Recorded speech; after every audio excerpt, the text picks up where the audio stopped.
chapter 5, John chapter 5. Sometime later, Jesus went up to Jerusalem for a feast of the Jews.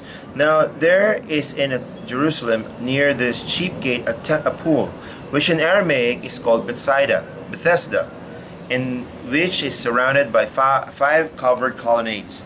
Here a great number of disabled people used to lie, the blind, the lame, the paralyzed. One who was there had been an invalid for 38 years.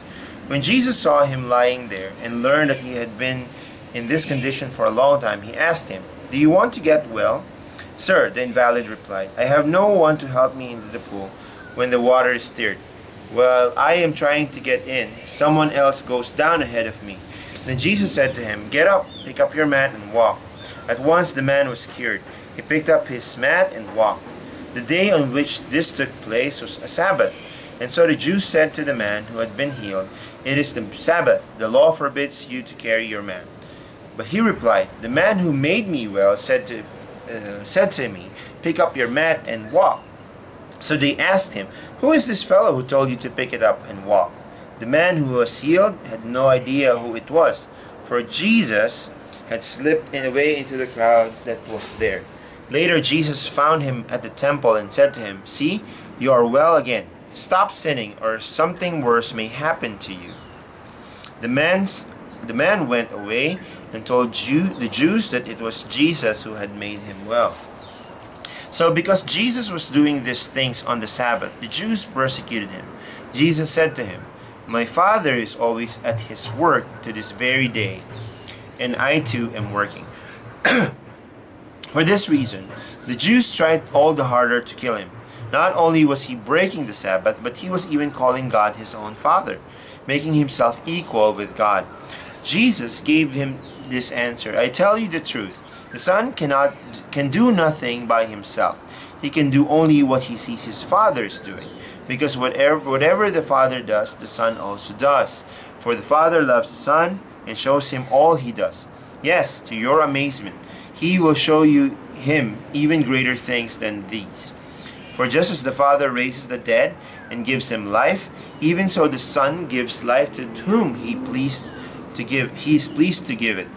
Moreover, the Father judges no one, but has entrusted all the judgment to the Son, that all may honor the Son just as they honor the Father. He who does not honor the Son does not honor the Father who sent him. I tell you the truth, whoever hears my word and believes him who sent me has eternal life, and he will not be condemned. He has crossed over from death to life. I tell you the truth, a time is coming, and has now come, when the dead will hear the voice of the Son of God, and those who hear will live. For as the Father has life in himself, so he has granted the Son to have life in himself. And he has given him authority to judge, because he is the Son of Man. Do not be amazed at this, for a time is coming when all who are in their graves will hear this voice and come out. And those who have done good will rise to live, and those who have done evil will rise to be condemned. By myself I can do nothing. I judge only as I hear, and my judgment is just. For I seek not to please myself, but him who sent me. If I testify about myself, my testimony is not valid. There is another who testifies in my favor, and I know that his testimony about me is valid. You have sent to John, and he has testified to the truth. Not that I accept human testimony, but I mention that you may be saved. John was a lamp that burned and gave light, and you chose for a time to enjoy his light. I have testimony weightier than that of John, for the very work that the Father has given me to finish, and which I am doing, testifies that the Father has sent me. And the Father who sent me has himself testified concerning me. For you have never heard his voice, nor seen his form, nor does his word dwell in you. For you do not believe the one he sent.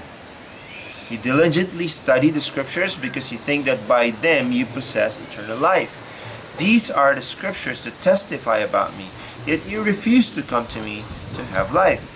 I do not accept praise from men, but I know you.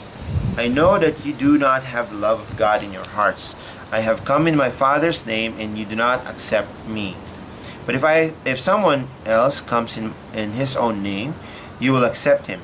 How can you believe if you accept praise from one another, yet make no effort to obtain the praise that comes from the only God?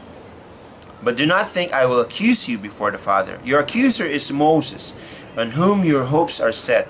If you believed Moses, you would have believed me, for he wrote about me. But since you do not believe what he wrote, how are you going to believe what I say?